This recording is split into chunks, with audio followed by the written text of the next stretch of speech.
me, this river represents the beginning of all of our people in this area.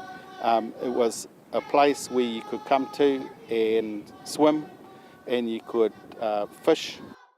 Way back as a child, I can remember swimming in here, fishing in here, kāwai, herring, watching the old guys catching flounders with their nets. I mean, you couldn't imagine anybody in there with a net now. The Manawatū River once flowed in a loop adjacent to Foxton Township and around a piece of land known as Matakarapa, the ancestral home of Ngāti Raukawa hapū. Across river, Foxton was the centre of a thriving port and flax industry. During the 1820s, this was a hive of activity for a number of hapū of Ngāti Raukawa, and one of the main trading routes was along the Manawatū Awa, which we had secured right upstream. This kāinga here was a fishing village essentially, and out in the background you can see Matakarapa, which is another kāinga of huge importance to us. The problems began in 1942 when the government dug a trench in this part of the river now known as the Whirokino Cut. They'd intended to build a weir or small dam to help in times of flooding, but during operations a massive flood hit the area. The trench created a new channel for the Manawatū River by forcing it into a new pathway.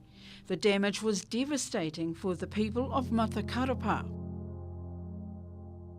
As a result of that cut, Foxton has been denied the volume and the velocity of water that it once experienced, and what we have got behind us has turned into upstream a very toxic waste.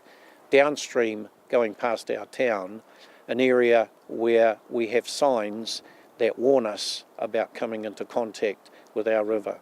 The government put the cut through and basically left our people on an island with no power, no water, none of those things that other people could have in the town. So they ended up having to pack up and come across.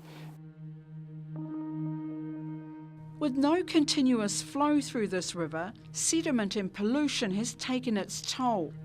There are 29 wastewater discharges from council sewage schemes or industry upstream, all washing down and finding their way to this forgotten part of the river.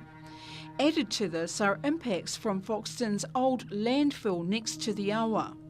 Unfortunately, right up the river from Dannevirke right down to here at Foxton, there are many consents in place that add pollutive entities to our awa, and so today we are unable to gather our kai for our people, for our marae, and so our food basket has been completely depleted.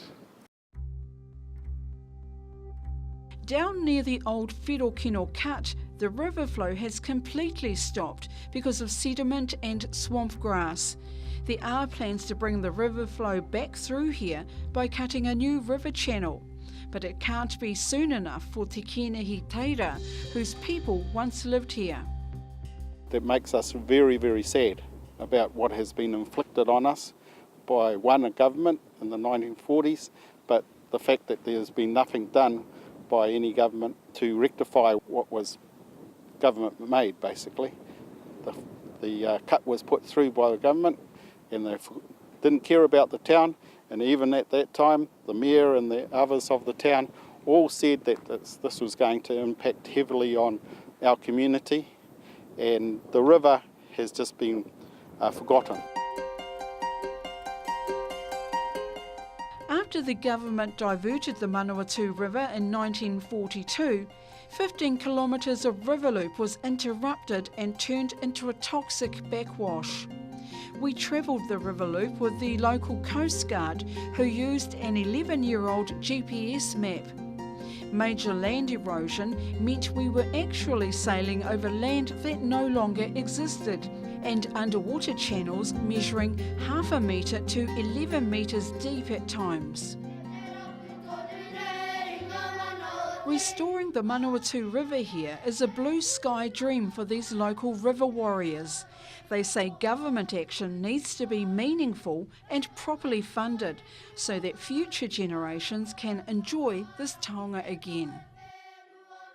Unless government come to the party, then this is going to deteriorate even further, and the toxic experience that we've got with the river at the moment will become worse. But there certainly needs to be a lot more influence from the commercial sector, those that have used Awawa as a dumping ground, and obviously the regional and district councils have a responsibility also to put some resourcing towards restoring our awa to the magnificent place that it once was.